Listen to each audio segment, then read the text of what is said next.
Good morning, everyone. Welcome to the Clearview Clubhouse. We are so happy you've joined us today. We are so excited to have Miss Hope from the Monroeville Children's Library, or the Monroeville Public Library, but in the children's room. She is a wonderful, wonderful storyteller, and we're so excited that she agreed to come and read this week's story for everybody. It's the Berenstain Bears, Dollars and Cents. I'm going to turn it over to Miss Hope, and she's going to go ahead and read the story. Hi, boys and girls. Thank you so much for being here. I'm so excited to read this story. Berenstain Bears are one of my favorite books to read because there's not a problem any of us can have that the Berenstain Bears can't help us find an answer for. So today, the problem they're going to help us with is what to do with our money, how to manage it and not spend it all at once. So let's get started. The Berenstain Bears, Dollar and Cents by Stan and Jan Berenstain. All right, in the beginning, we have this little poem. I love these.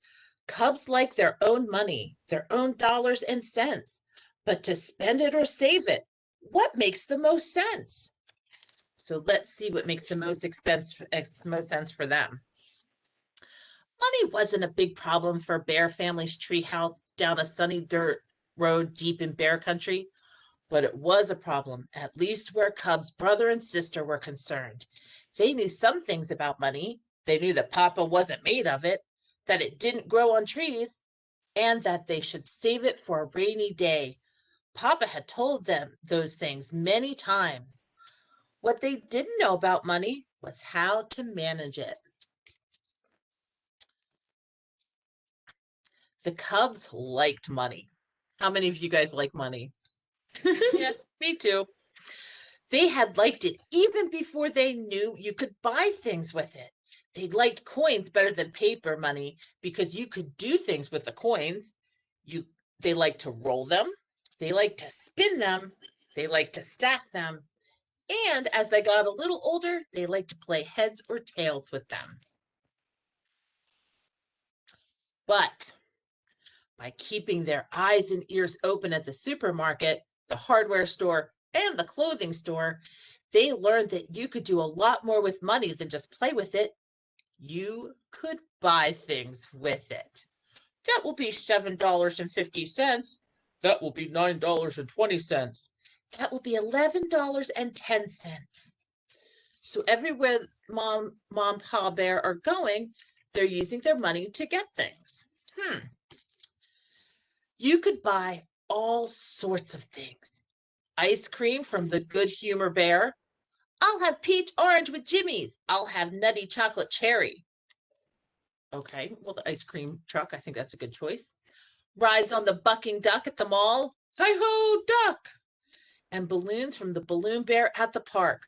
I'll have red. I'll have blue. Well, they sure do have the buying things down.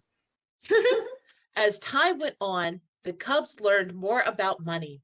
They learned the difference between the dollar sign, which was an S with 2 lines through it, and the cent sign, which was the letter C with 1 line through it.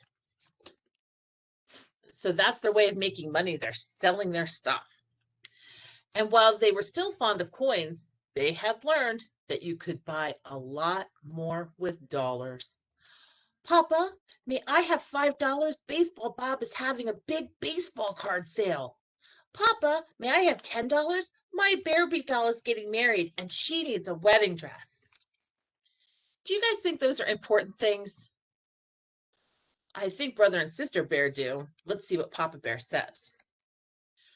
Baseball cards? Wedding dress? Shouted Papa. You must think I'm made of money. You must think money grows on trees. The Cubs backed away. All they wanted was some green money, and all they got was Papa, red in the face. What does that mean, red in the face? Does he look happy? Nope, you're absolutely correct. I think he looks mad. Mama had been watching. She knew it was time to calm things down, and she had an idea how to do it. If the Cubs will excuse us, she said, there are some things I'd like to discuss with your Papa. Look at them tiptoeing out of the room. I think that's smart.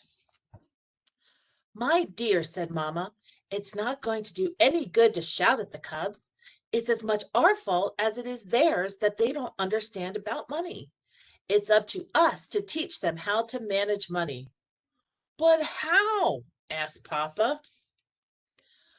I suggest that we begin giving them a regular weekly allowance, she said. Said Papa. That's an interesting idea. Then perhaps they will learn to be more responsible with money. Do any of you guys get an allowance? Let's see what Brother and Sister Bear do with theirs.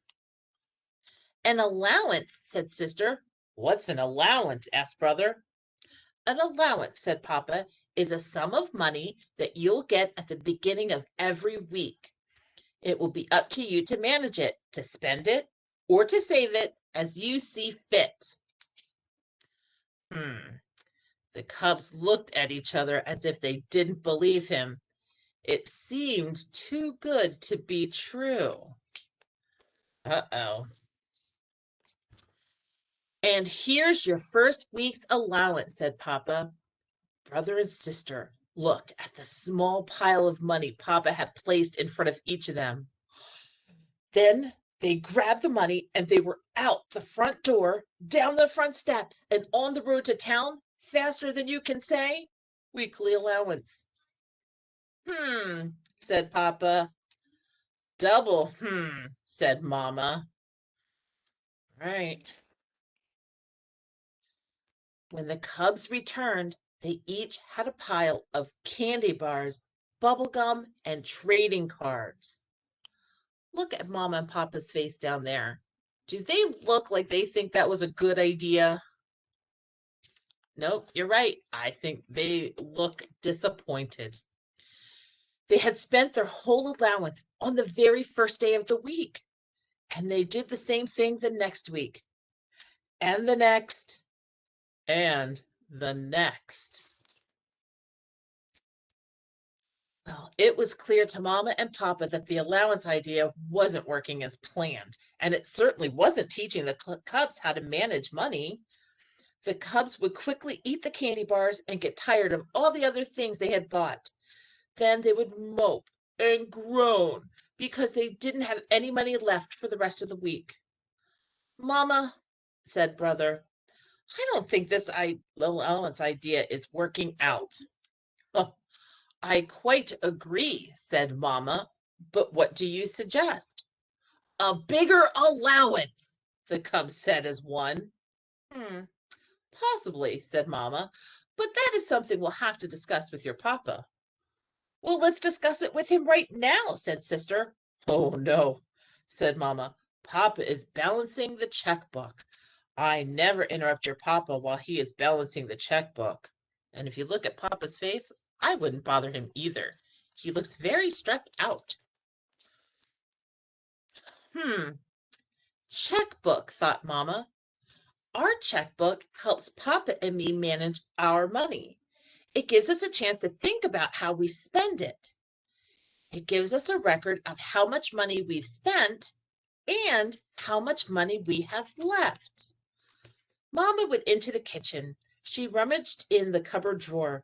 It was filled with things she wasn't quite ready to throw away. I have one of those drawers, do you? Among the things were some extra checkbooks that were left over from when she had changed banks. But how to explain the idea of checks and checkbooks to the cubs, she wondered. Mama told Papa what she had in mind. Then she explained the idea of checks to the cubs. Do you mean you're taking away our allowances? Protested Brother.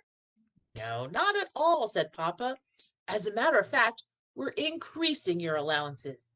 But instead of giving them to you at the beginning of each week so that you go out and spend them before they burn a hole in your pocket, we're going to hold them for you.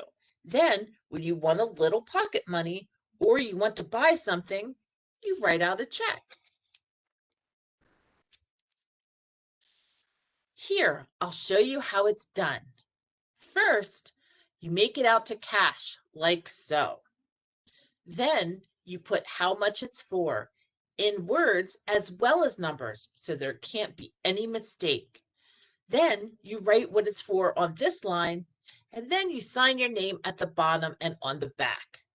Then you give it to Mama, and she gives you the money and keeps a record. It's that simple.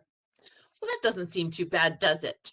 They just write how much they want it for, and they write why they want it so that they remember what they spent their money on. I think that's a good idea. Let's see what brother and sister think. Brother got the idea right away and gave Mama a check for $3, and she gave him the cash.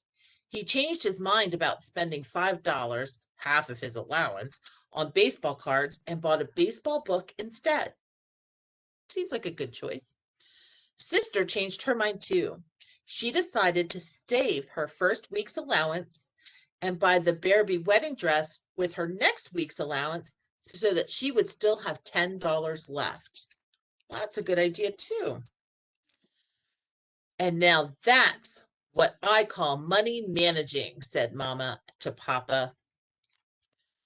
So that was a story about how they figured out how to keep a record, how to decide what to spend and what not to spend, what was important enough to spend money on and what was just something that would be nice. So the end. Thank you so much, Hope. I loved that story. And you know what? I'm with you. Berenstain Bears were my favorite books growing up. I think I owned every single one of them.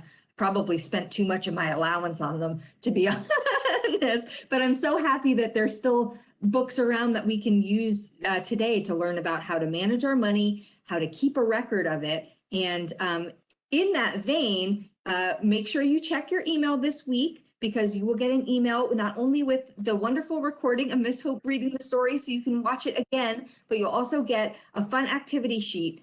One of those things is learning how to write out a check so that you can keep a record for yourself. If that's something that you want to do with your allowance money, you can learn how to make out a check to your parents so you can keep track of what you're doing. I think that's a great way to keep track.